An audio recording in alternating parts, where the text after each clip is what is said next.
Halo Bunda, apa kabar? Selamat datang di kelas Ibu Balita Puskesmas Pare Kabupaten Temanggung.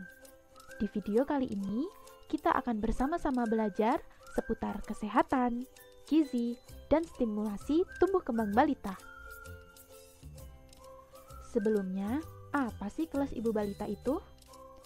Kelas Ibu Balita merupakan suatu aktivitas belajar kelompok dalam kelas dengan anggota beberapa ibu yang mempunyai anak balita di bawah bimbingan satu atau beberapa fasilitator.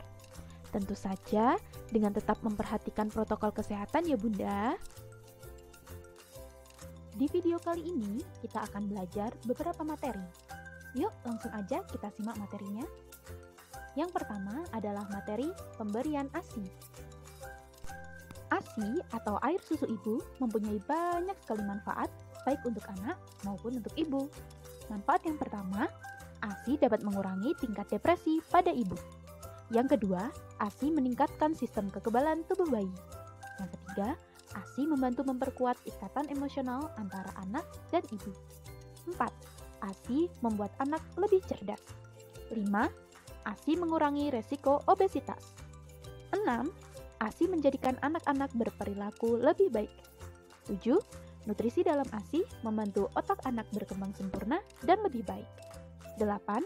ASI membantu ibu menurunkan berat badan ibu pasca bersalin. 9. ASI mengurangi resiko kanker pada ibu, terutama kanker payudara dan indung telur. Yang ke-10, ASI membantu keluarga menghemat anggaran rumah tangga karena ASI itu gratis. ASI atau air susu ibu diberikan selama 2 tahun. Disebut ASI eksklusif apabila bayi hanya diberikan ASI saja sejak usia 0 sampai 6 bulan. Bayi dapat diberikan ASI secara langsung melalui perlekatan mulut bayi dengan payudara ibu atau yang disebut direct breastfeeding, atau bisa juga diberikan melalui ASI perah.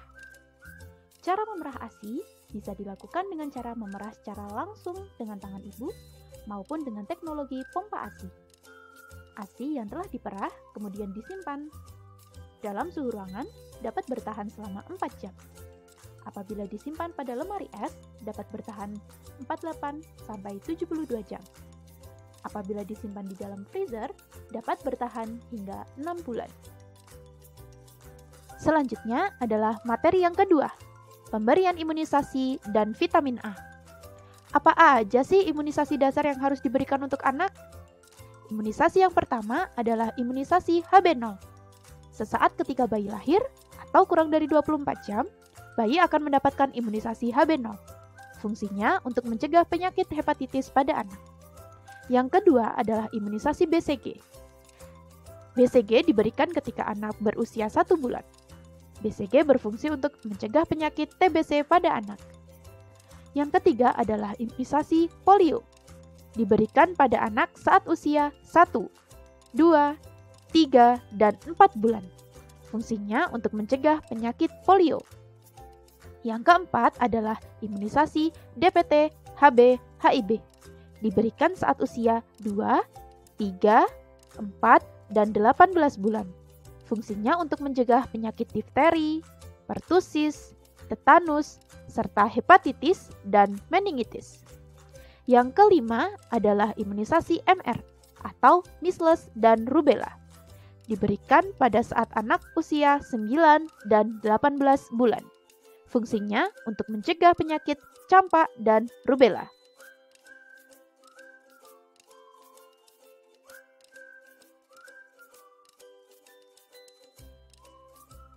Selanjutnya, bayi dan balita akan mendapatkan kapsul vitamin A.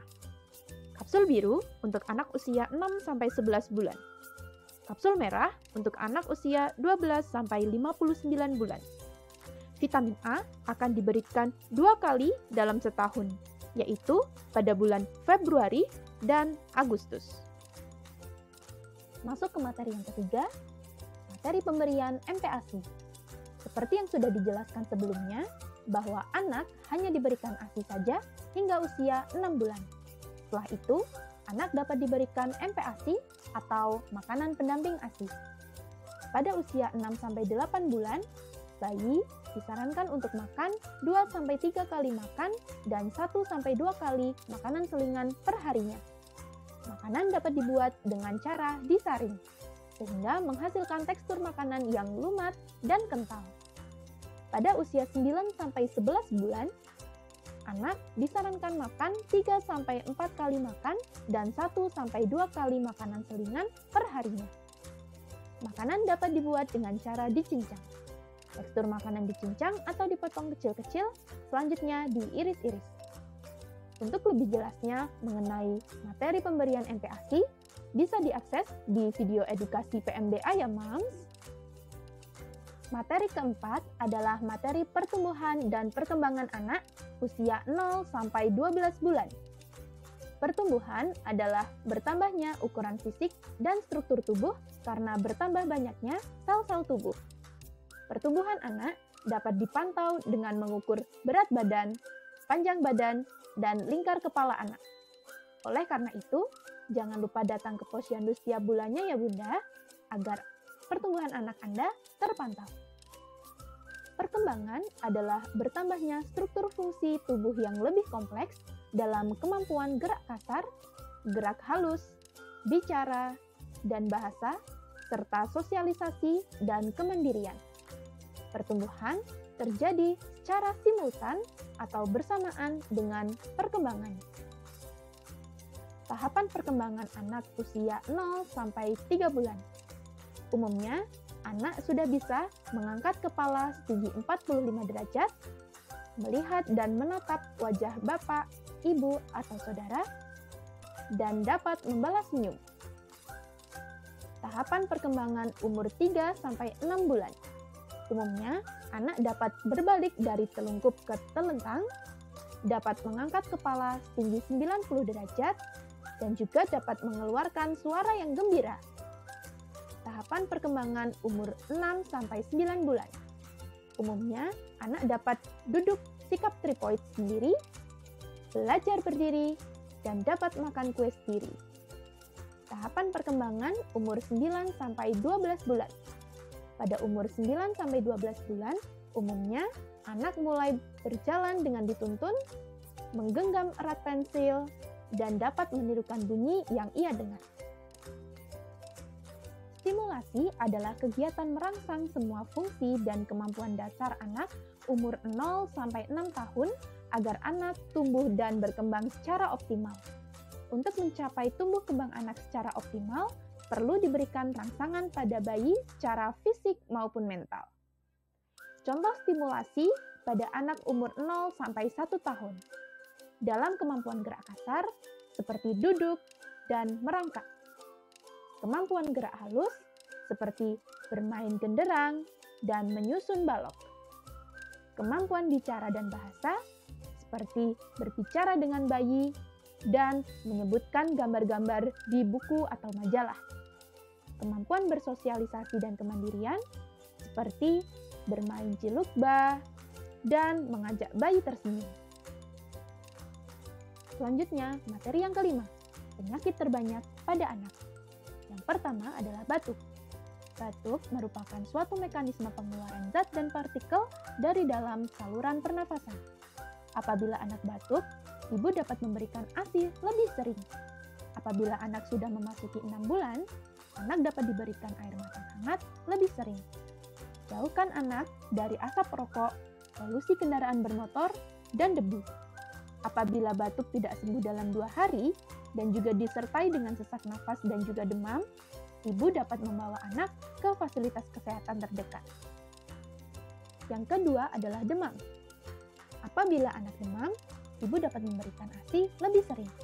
Jangan diselimuti atau dibeli baju tebal ya, Mom. Beri kompres hangat, beri obat penurun panas sesuai dosis, dan pakai kelambu untuk menghindari dari nyamuk. Segeralah bawa ke fasilitas kesehatan terdekat apabila demam disertai dengan kejang. Kemudian, setelah diberi obat penurun panas tidak turun dalam 2 hari, demam disertai dengan bintik merah, perdarahan di hidung, dan BAB warna hitam. Yang ketiga adalah diare. Apabila anak diare, beri ASI sesering mungkin. Berikan segera setengah sampai 1 gelas cairan oralit setiap anak BAB. Bisa juga diberi air matang atau air kuah sayur bening atau air tajin untuk bayi di atas 6 bulan. Beri MPASI atau makanan pendamping ASI seperti biasa untuk anak di atas 6 bulan. Dan jangan beri obat apapun kecuali dari petugas kesehatan ya, Mam. Segera bawa ke fasilitas kesehatan terdekat apabila diare disertai dengan demam, ada darah dalam tinja, diare semakin parah, diare disertai muntah, anak terlihat sangat haus dan tidak mau makan, minum apapun, dan juga apabila terjadi diare yang berulang. Nah, itu tadi materi kelas balita pertemuan pertama. Semoga bermanfaat ya, Mams. Sampai jumpa di pertemuan selanjutnya. Tetap jaga kesehatan dan bye-bye.